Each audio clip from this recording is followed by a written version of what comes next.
Welcome back to Frequently Asked Question. This is episode number 4.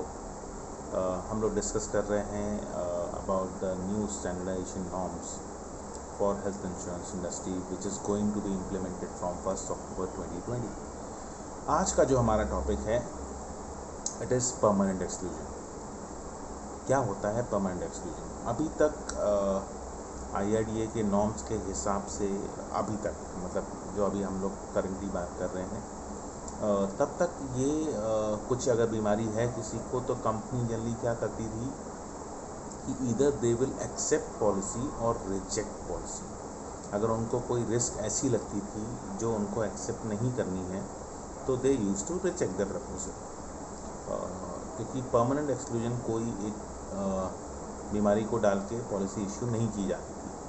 अगर कुछ भी exclusion दिया है तो वो नॉर्मल प्री एग्जिस्टिंग कंडीशन के क्लॉजेस के हिसाब से मैक्सिमम 4 साल के बाद कवर होना चाहिए था।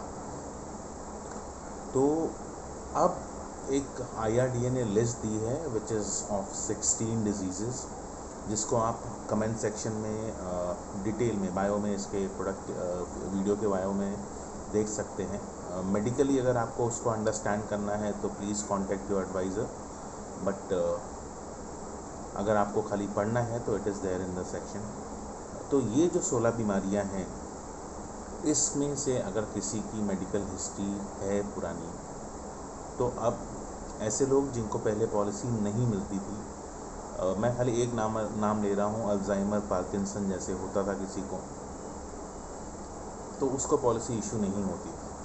तो अब इस नॉर्म के बाद उसको कंपनी अंडरराइट करेगी। अंडरराइट खाली लिखने से नहीं, it depends company to company. वो अगर कुछ मेडिकल टेस्ट आस्क करना चाहती है तो they will ask to ascertain the current condition की कैसी है, whether the proposal is to be underwritten और not. If they are ready to accept then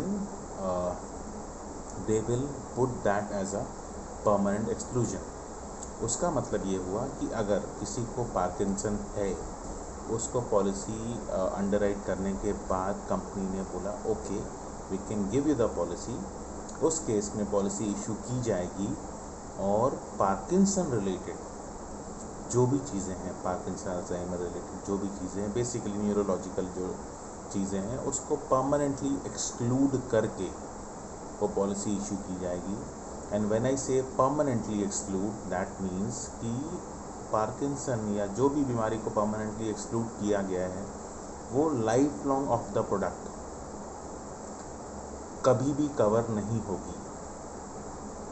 तो उससे रिलेटेड अगर हॉस्पिटलाइजेशन होता है तो वो खर्चा कस्टमर को खुद अपनी जेब से करना होगा। बट अभी तक क्या हो रहा था कि अगर किसी को ये बीमारी है तो उसको पॉलिसी ही नहीं मिलती थी। तो पॉलिसी नहीं मिलती थी और उस बंदे को कुछ भी होता था तो वो क्लेम नहीं कर सकता था, वो उसको हर खर्चा अपनी पॉकेट से करना पड़ता था।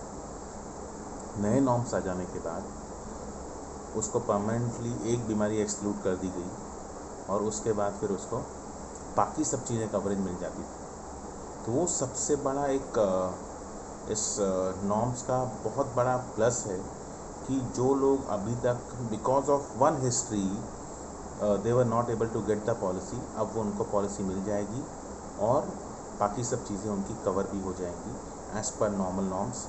खाली जो उनकी ऐसी कंडीशन है जो इन 16 बीमारियों में से आती है, 16 बीमारियाँ हमने सेक्शन में डाली हुई हैं, उनमें से आएंगी तो उसको कंपनी परमानेंटली एक्सक्लूड कर देगी और बाकी सब चीज़ें cover as per the normal product उसको मिल जाएगा। तो ये एक चीज़ नई नॉर्म्स में आने वाली है from 1st October which is tomorrow.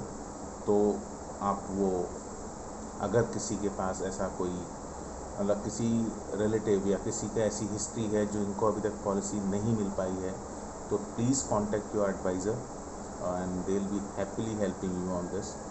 And thank you very much. आज का टॉपिक पे इतना ही था and will touch base on one more topic tomorrow in our episode number 5. Till then, like, share, subscribe, and if you have any doubt or if you want more clarification, please put the comment. Thank you very much.